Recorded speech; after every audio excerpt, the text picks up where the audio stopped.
Card అంటే ఏంటో మీకు తెలుసా? లేబర్ కార్డు వల్ల ఎన్ని ప్రయోజనాలు ఉంటాయో మీకు తెలుసా?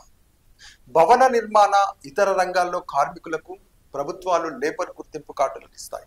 అందులో మేస్త్రీలు, కూలీలు, పెయింటర్సు, ఎలక్ట్రీషియన్లు, ప్లంబర్లు, నిర్మాణ సామాగ్రి సరఫరా చేసే డ్రైవర్లు, కూలీలు, అదేవిధంగా కమ్మరి, వడ్రంగి, సెంటరింగ్ వర్క్స్, వెల్డర్స్, మట్టి పని, ఇటుక బట్టుల్లో పనిచేసేవారు ఈ కార్డును పొందేందుకు అర్హులు.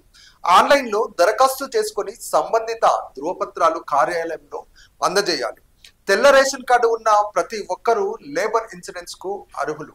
అయితే ఇక్కడ ప్రయోజనాలు ఏంటంటే ఒకసారి తెలుసుకుందాం. పాలసీదారు సహజ మరణం పొందితే 1,30,000 రూపాయలు అందుతాయి. అలాగే ప్రమాదవశాత్తు మరణిస్తే వాళ్లకు 6 లక్షల రూపాయల ఇన్సూరెన్స్ అందుతుంది.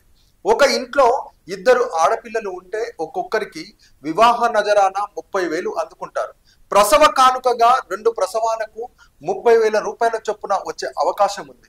అంటే 1 సంవత్సరం పాలసీ పొందిన తర్వాత లబ్ధిదారుడికి ప్రమాదం జరిగితే 50%, దివ్యాంగుడిగా ఉంటే 2,50,000 రూపాయలు అందుతాయి. అదే 100% ఉంటే 5 లక్షల పరిహారం పొందేందుకు అవకాశం ఉంటుంది. చూసారా లేబర్ కార్డు వల్ల ఎన్ని ప్రయోజనాలు ఉన్నాయో. అందుకే మనం చేసే పనుల్లో ఏదైనా సరే, ఏ టైంలో అయినా సరే మనకి ఏదో ఒకటి జరగవచ్చు. కాబట్టి ప్రతి ఒక్కరు కూడా లేబర్ కార్డును ప్రతి ఒక్కరు అప్లై చేసుకోండి. ప్రతి ఒక్కరు కూడా లేబర్ కార్డు ఎంతో అవసరం అనేది ఈ వీడియో ద్వారా మీరు తెలుసుకోండి.